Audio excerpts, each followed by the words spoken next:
from Western Pennsylvania, Representative Daryl Metcalfe.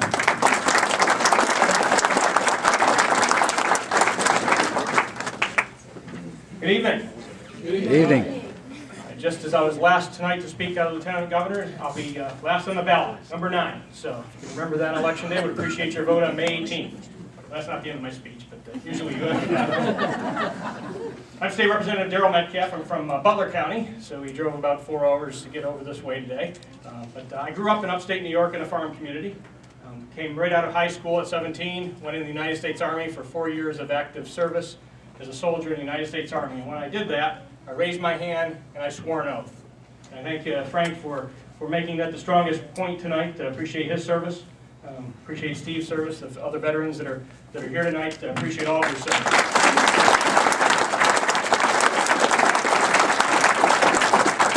As a veteran, I could really relate with what Frank said, that I'm not going to be intimidated. I haven't been intimidated while I've been serving in Harrisburg, and I will not be intimidated. I've ran against the establishment from day one of my candidacy back in 1998 when I first ran. I was running against the party's anointed one, son of a former representative when I won the seat back in 1998. And now I am the candidate in this race that has the best chance to beat the party's anointed one in the lieutenant governor race. I'm the only elected official from Western Pennsylvania. I will take the West.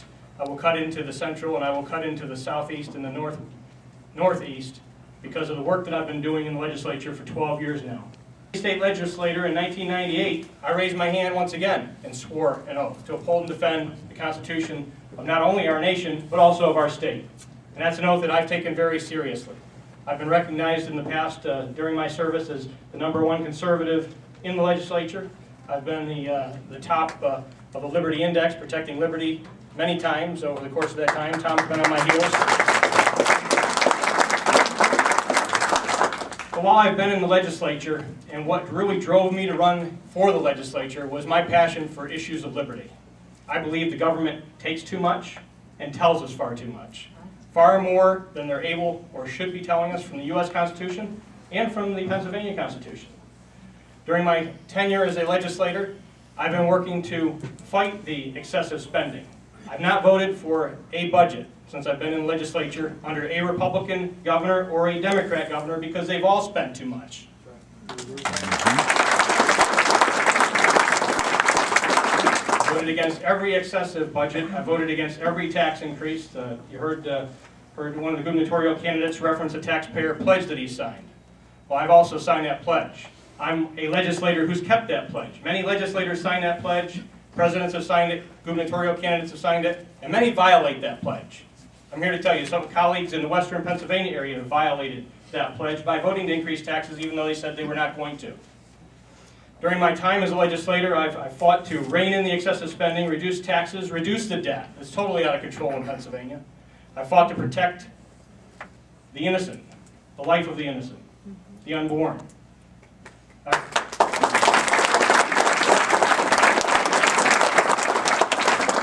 We fought in the House. I was one of the leaders that fought to move our marriage protection amendment to protect marriage between one man and one woman, to move that out of the House. We were successful with that. I am the strongest voice in the Pennsylvania legislature for protecting the Second Amendment.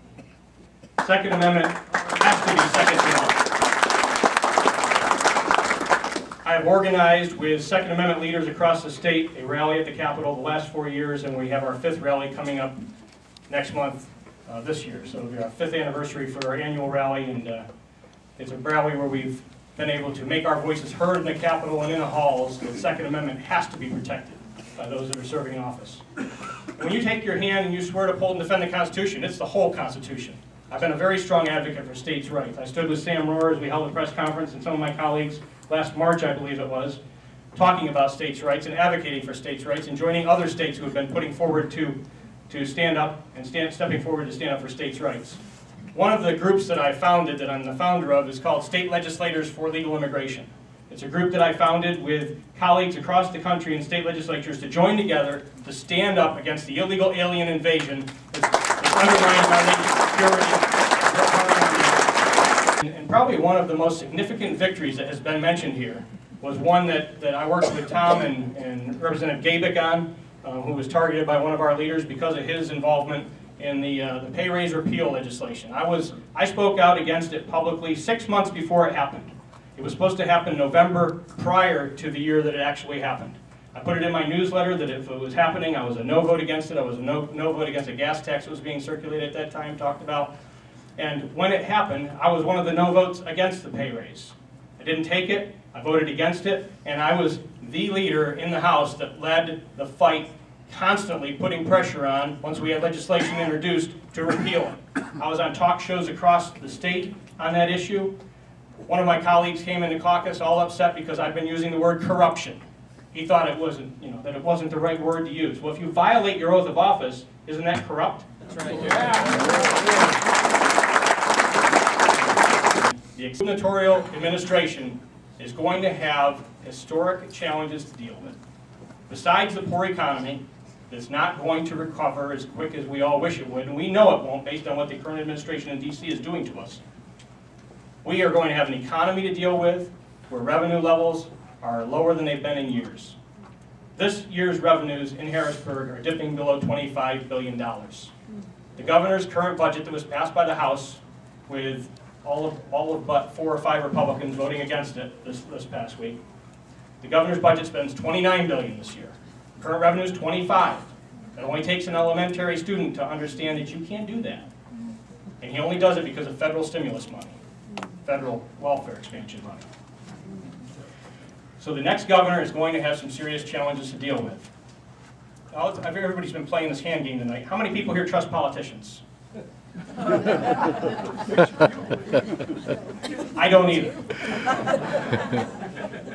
Before I ran for office, I was very cynical about politicians because I thought they were lying. Now that I've been in office for 12 years, I know they are.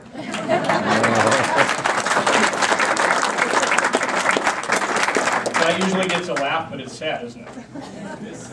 In the 12 years that I've been in the political arena battling, I have never been lied to or betrayed as much in my whole life as I have in the last 12 years. And they've been from people from committee level positions all the way up to the federal level of government. So how do we trust any of these folks? I mean, great, we've got business people stepping forward, we've got former legislators, we've got former candidates. How can you trust them?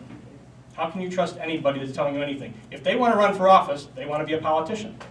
So how do you trust them? I don't trust the majority of politicians. You don't trust the majority of politicians. We have to look at a record. And I am the only candidate in this race that brings the level of experience of state government that can identify the problems and help the next governor to actually resolve those problems. I'm the only candidate that has a consistent, proven, principled record that can stand on and defeat the establishment's candidate. I am the only elected official in this race from Western Pennsylvania. I will win the West. I need Central Pennsylvania, and I need to cut into the Northeast and the Southeast to do this. These other candidates are going to split the vote up. But I need a piece of that vote. I need your vote on May 18th to win. I can beat the establishment. We blindsided them with a historic blindside in my filing for office. Strategically, we filed last day. I filed over twice the number of signatures that were needed. I collected signatures and qualified 7 counties when only 5 were needed. And we did that with a team of committed conservatives that want to see liberty restored in our state and in our nation. But I need your help to do it. And I agree with Chet on having to rally together and put the votes together for a candidate that can beat the establishment. Because I liked his point that there's one candidate that definitely don't deserve your vote. I enjoyed that. And I was one of the ones laughing over there. I couldn't help myself. I was trying to. But that was a good point. And one that I would make likewise.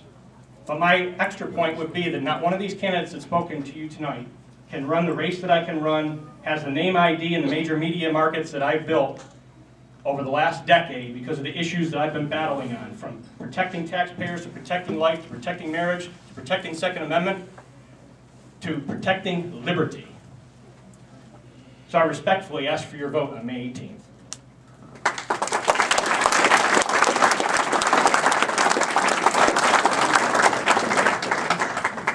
We're going to move to the state Senate candidate. Let me introduce myself.